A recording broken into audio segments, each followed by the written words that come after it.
Hurmattуу Kırgızstandын жарандары, урматтуу туугандар, мына учурдан пайдаланып мен баардыгыңыздарды ушул 2024 жаңы жылыңыздар менен куттуктайм. Ушу 2024 жаңы жылыбыз баардыгыңыздарга жакшылыктарды алып келсин, токчулуктун, ынтымакчылыктын, береке-фейиздин, жакшылыктын жылдарынан болсун. Ар дайым ушундай жакшы жетишкенге, ийгиликтерге жетишип жүрө бергенге насип этсин. Бүгүн мен ушул Могол Айыл округу боюнча 2023 жылы аткарылган жумуштар боюнча бир маалымат берип кетейин деп чечтим. Могол Айыл округу боюнча 2023 жылга социалдык элдерди социалдык экономикалык өнүгүү боюнча бир топ иштер аткарылды. Атап айтсак 186 миллион 180 миң сомдук жумуш аткарылды бардык айылдарда. Барын атап кетсек, Могол Айыл өкмөтүнүн чарба кызыл суу айылдарына таза суу менен элди камсыз кылуу боюнча 24 миллион сомдук жумуш аткарылды. Могол Айыл өкмөтүнүн Чикалов айылындагы жаңы мектеп куруу 28 кубатындагы орто мектеби ашар жол менен бүткөндүктөн 23 жылы 49 миллион сомго долбоор жазылып өткөзүлүп 28 миллион сомдук жумуш аткарылды.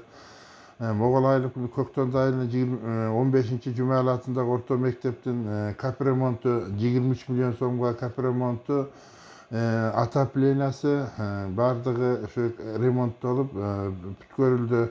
Ошондой эле Могол Айыл өкмөтүнүн Чарбак айылынын песке блок чыгаруучу цех ачылып, бул ошол элдердин эсебинен 1 миллион 800 миң сомдук жумуш аткарылды.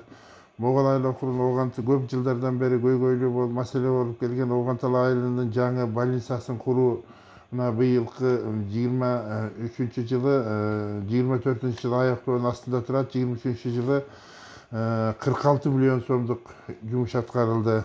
Андан сырткары Могол Айыл өкмөтүнүн Кара ой айылдарында 800 метр жерге тротуар жасоо боюнча 1 миллион 448 миң сомго, Кара ой айылына 800 метр жерге жолго тротуар курулду. Себеби Кара ойдон балдар айылдын жолдун четинде болгондуктан жолдогу балдардын каттоо мектепке барып каттоомуна бир топ көйгөйлүү маселелер туулуп аткан. Ошол жерге тротуар курулуп, ошо тротуар менен балдар ошо бала бакчага келгенде элдерге дагы каттам ушу жол коопсуздугунан бир топ ыңгайлуу шарттар түзүлдү десек болот. Могол Айыл өкмөтүнүн Кызыл суу айылынын желим эшик терезе жасоочу жай курулду 650 миң сомдук.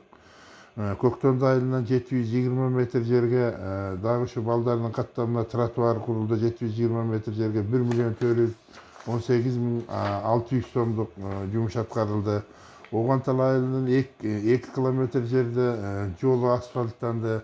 Центральный жолдор көп жылдардан бери ремонттолбой, бир топ элдердин каттамына, машинанын жолдун каттамына кыйынчылыктар туудурулуп аткан. Ошо 19 миллион сомдук 2 километр жерге сплошной асфальт басылды. Кара ой айылынын сууга суу системасын куруу 831 миң сомго ушу сууга системасын эмек менен долбоор жазылып киргизген. Ал эми Айыл чарба департамент тарабынан суу чарба ооздун эсебине өткөзүлүп 6 миллион сомдук жумуш аткарылып, быйылкы 23 жылга ошо Кара Катыраңкы айылынын сууга суусу ошол жердеги элдердин сууга суусу чечилип, ошол жерге трансформатор коюлду, ошондой эле суу насосу коюлуп, ошо суу элдерди сууга суу менен камсыз кылуу маселеси чечилди. Көктөндү айылынын таза суу чыгаруу 2 миллион 930 миң сомдук таза суу маселеси казылып,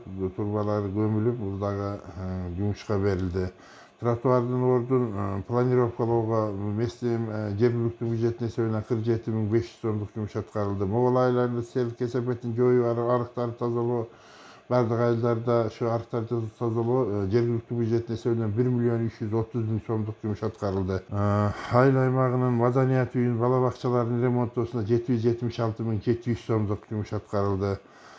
Трансформация айылдардагы көйгөйлүү маселе болуп келген опоралар эскилиги жетип жана жок, жаңы конуштарда жок болуп, ушундай жыгачтардан коюп алып тартылган трансформатор жок. Ушу светтин мындай слабый болуп аткандыгынан 1 миллион 441 миң 100 сомдук жергиликтүү бюджеттин эсебинен живо опоралар коюлуп, жана bir сарай участкасына bir трансформатор коюлду.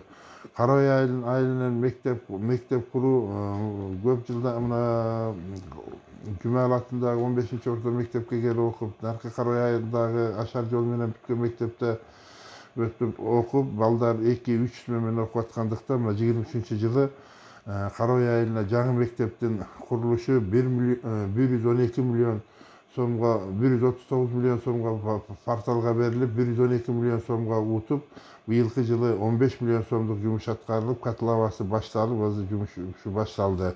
Оғантал айылынын бала бакчаларын куруу, Оғантал айылына жаңы бала бакча куруу, огандын 500 000 сом акча бөлүнүп, ушу азыркы проект сметалык иштери, биринчи иштери башталып, мына буюрса 23-жылы, жылдын акырында бул да башталды.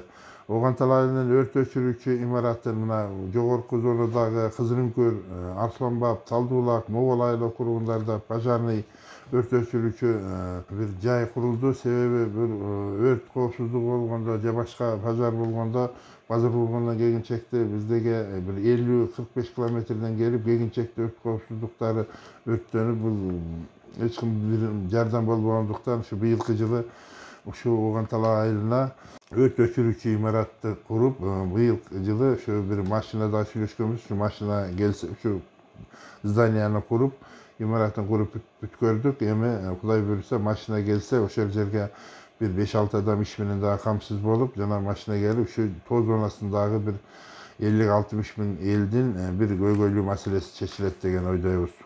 Чикалов айылына баруучу жолго шебен шагыл төгүлүнүп, 360 миң сомго жергиликтүү бюджет эсебинен шагыл төгүлүнүп, элдин каттамына жакшы шарттар түзүлдү. Мектептердин, бала бакчалардын мына кышка даярдык боюнча трансформаторлорду оңдоого 337 600 сомдук акча каражаты местный бюджеттин эсебинен аткарылды.